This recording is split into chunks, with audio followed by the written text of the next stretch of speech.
Think your Toyota's throttle feels sluggish, or maybe your engine's idling rough like it's forgotten how to breathe properly? You're not alone.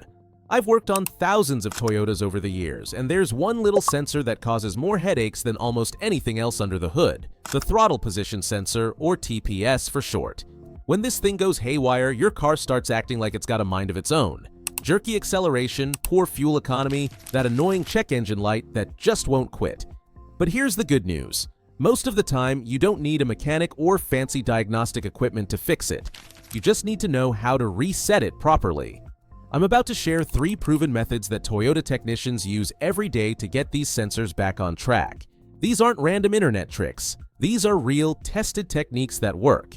I've personally seen them save Toyota owners hundreds of dollars in unnecessary repairs. Whether you're driving a 2005 Camry or a brand new 4Runner, these methods will get your throttle responding the way it should. Before we dive in, do me a favor and hit that like button if you're ready to learn something that could save you serious money.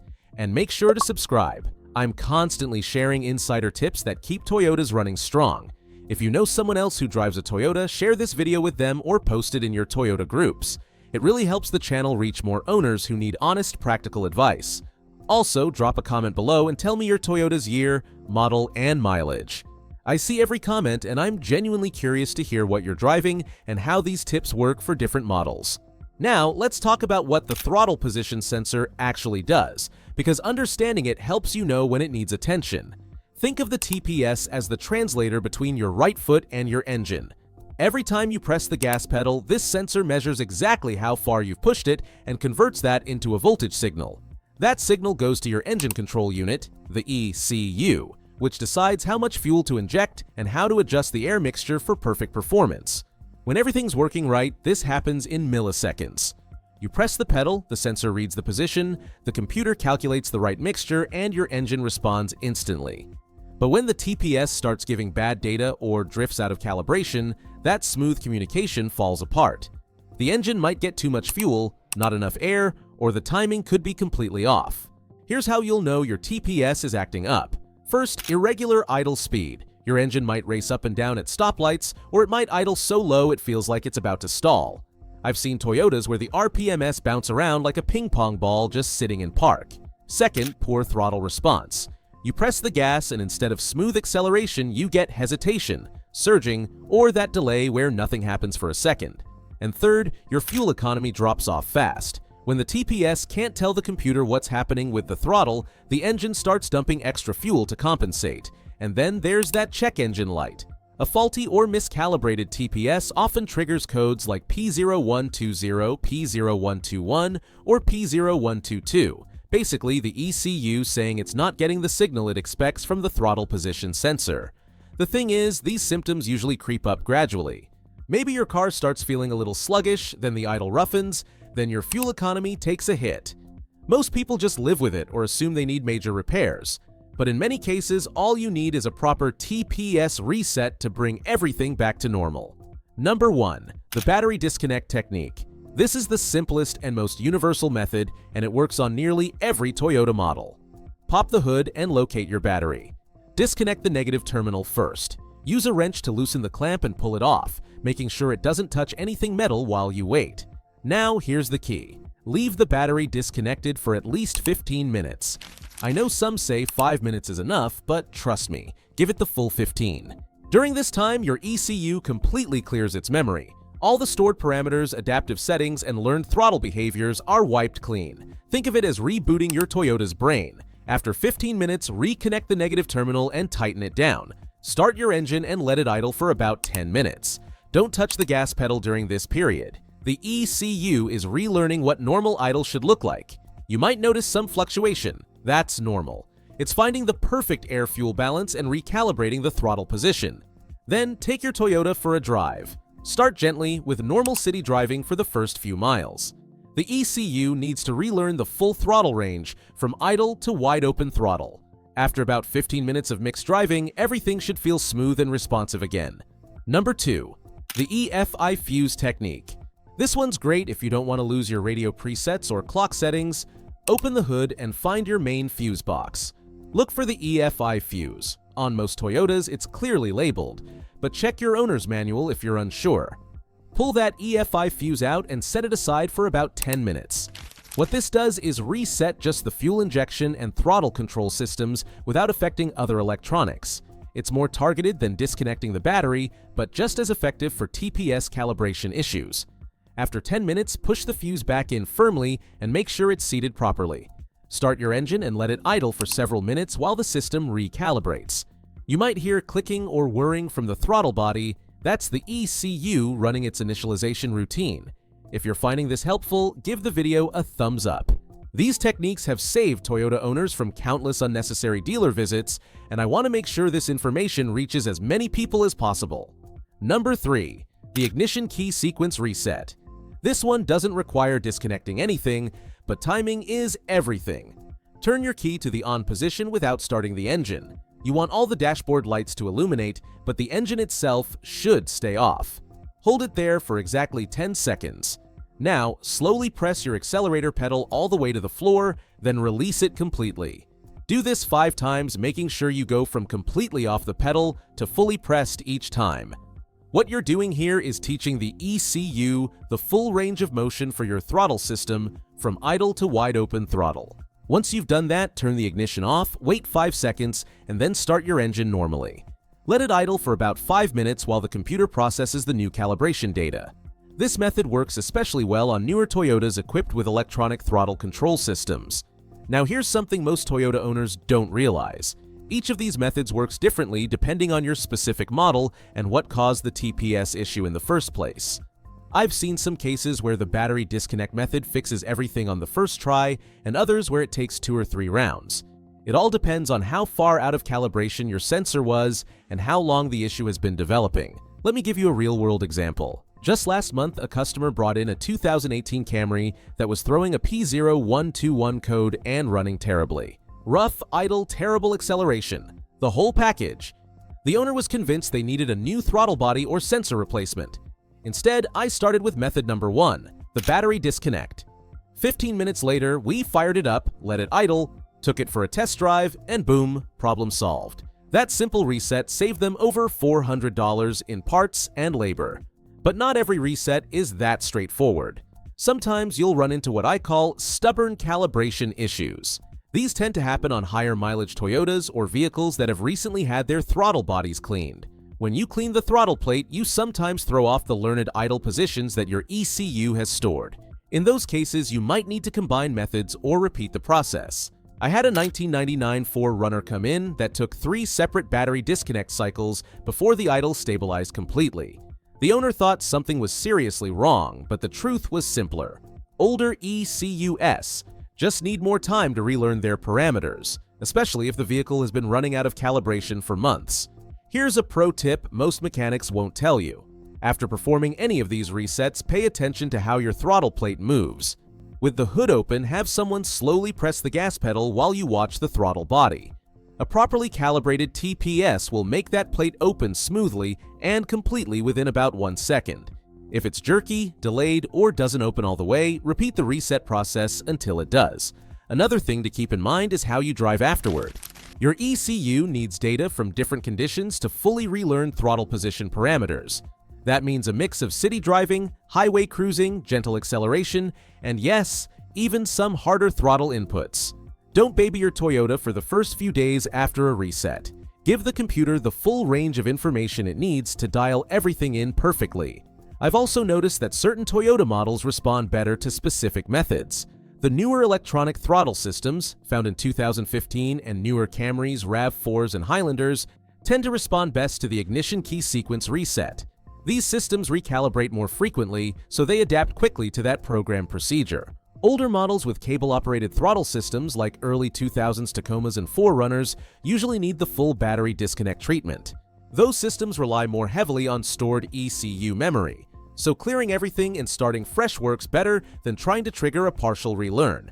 Now, here's something that catches a lot of people off guard. Sometimes after a successful TPS reset, your Toyota might feel different. Maybe the throttle response is sharper, or the idle feels slightly higher or lower than before. That's actually normal. It means your old calibration was off. Your ECU has probably been compensating for bad TPS data for months or even years. Once you reset it, the computer finally has accurate information to work with again. The result? Smoother acceleration, better fuel economy, and a noticeably steadier idle. But if your symptoms come back after a few days or weeks, that usually points to a hardware problem rather than just calibration. The sensor itself could be failing, the wiring might have corrosion, or there could be carbon buildup on the throttle plate that's physically restricting movement. When that happens, you're looking at a replacement job instead of just a reset. But the beauty of these methods is that they cost nothing to try and often solve the problem before you ever need to spend a dime. Even professional Toyota technicians start with these resets before moving on to expensive diagnostics. And here's the part most people don't know. Dealerships and repair shops often charge diagnostic fees just to perform these exact same resets. I've seen invoices where customers paid over $100 for what's essentially disconnecting a battery terminal for 15 minutes. Now you know how to do it yourself. So far, if you found this helpful, make sure to hit that subscribe button and ring the notification bell. I'm constantly sharing Toyota repair and maintenance tips that can save you thousands over the life of your car. One more thing about timing. These reset procedures work best when your engine is at normal operating temperature. If your car has been sitting overnight or in cold weather, let it warm up for a few minutes before attempting any of these methods. Cold ECUs and throttle bodies don't always respond predictably to calibration changes, so giving them a stable baseline helps ensure accurate results. Also, make sure your fuel tank isn't nearly empty when you perform a reset. Your ECU uses fuel pressure and flow data as part of its calibration process, and having adequate fuel in the system helps it relearn more efficiently. It's not absolutely critical, but it's one of those small details that can mean the difference between a perfect reset and one you have to repeat. Here's something else worth noting. Modern Toyotas store multiple calibration maps for different driving conditions: cold starts, warm idle, acceleration, even altitude compensation. A proper TPS reset clears all of these stored values, which is why the relearning process can take several drive cycles before everything feels perfectly smooth again. That's why patience matters. Don't expect everything to feel perfect the moment you restart your car. Give your Toyota time to gather data from city driving, highway speeds, and varying throttle inputs. Over the next few days, the ECU will fine-tune itself to match your specific driving style. Now, let's talk about when these reset methods really shine. A customer with a 2016 RAV4 came to me last week after getting their throttle body cleaned at a quick lube shop. After that service, the car hesitated badly every time they accelerated. The technician had moved the throttle plate during cleaning, and the ECU was still trying to use the old calibration data. Method number 3, the ignition key sequence reset, fixed it in under 10 minutes. No new parts, no expensive diagnostics, just a proper reset. Another common scenario happens right after a battery replacement. Your local parts store swaps in a new battery, and suddenly your Toyota idles rough or stalls at red lights. It's not the new battery, it's that the ECU lost its stored calibration when power was disconnected. Method number 1, the battery disconnect technique, handles this perfectly by giving the computer time to rebuild its baseline settings. Here's something most Toyota owners don't realize about their throttle position sensor. It's constantly making micro adjustments for temperature, fuel quality, altitude, and air density. Over time, those tiny changes build up, and eventually your calibration drifts out of spec. That's why even well-maintained Toyotas can benefit from an occasional TPS reset. It keeps everything sharp and responsive. I've seen this happen with long-term owners who drive the same commute every day. The ECU gets really good at managing one specific driving pattern, but when that same car goes on a road trip or faces new conditions, it suddenly feels sluggish. A simple reset wipes those old habits clean and gives your Toyota a fresh start. And this is key. These reset methods aren't just temporary fixes. They're legitimate maintenance techniques that prevent deeper mechanical issues. When your TPS drifts too far, it can cause your engine to run rich or lean, which leads to carbon buildup, fouled plugs, and even catalytic converter damage over time. Regular recalibration prevents that entire domino effect.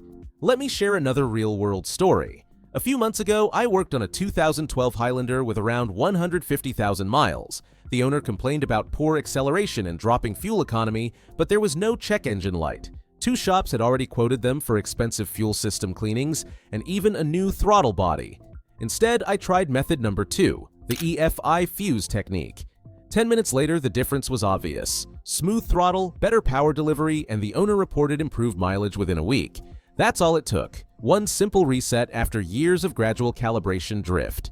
This is exactly why I tell Toyota owners to try these resets before spending a dime on parts. Even if the sensor eventually needs replacement, you'll know for sure that it's the hardware, not just a calibration issue. Here's another situation that happens more than people realize. You're working under the hood, maybe changing spark plugs or cleaning the engine bay, and you accidentally bump a sensor or connector near the throttle body. Even a momentary disconnection can confuse the ECU's memory. Method number 1, the full battery disconnect, clears that confusion instantly and lets your Toyota start from a clean slate. Now, for Toyotas that have been compensating for a bad throttle reading for months or years, you might run into what I call cascading calibration issues. When one system drifts out of sync, others adjust to compensate. Your idle control, fuel trims, and even transmission shift timing can adapt to those bad inputs. In these cases, a single reset might not be enough. Perform the procedure, drive for a few days, then do it again. After 2 full cycles, most systems will realign and operate normally again. The good news is that even in complex cases, these methods still work. They just take a little more patience. Now, let's cover the warning signs that mean you're dealing with an actual hardware issue. If your symptoms return within a few hundred miles after a reset, the problem likely isn't calibration. You might have a failing sensor, damaged wiring, or a throttle plate that's physically sticking from carbon buildup. Other red flags include erratic voltage readings, corroded connectors, or a throttle plate that doesn't move smoothly. Those situations call for cleaning, inspection, or part replacement. But at least by trying the reset first, you've ruled out the easy stuff before spending money. Here's a professional tip that can save you diagnostic time. Before you do any reset, visually inspect the throttle body area. Look for loose or dirty connectors, damaged wiring, or corrosion around the plugs. I've fixed plenty of TPS problems just by cleaning contacts with an electrical cleaner or reseating a loose connector. It takes 2 minutes and can save hours of troubleshooting. So, there you have it. 3 proven methods to get your Toyota's throttle position sensor back on track without spending a dime at the dealer. The battery disconnect, the EFI fuse reset, and the ignition key sequence. One of these will almost always solve rough idle hesitation or sluggish throttle response. If these tips helped your Toyota run smoother, hit that subscribe button and ring the bell. I'm constantly sharing new ways to keep your Toyota reliable for decades, not just years. Share this video with another Toyota owner or drop it in your favorite Toyota forum. And don't forget to comment below with your Toyota's year, model, and mileage if you haven't already. Your Toyota was engineered to last. These small steps just help it live up to its full potential.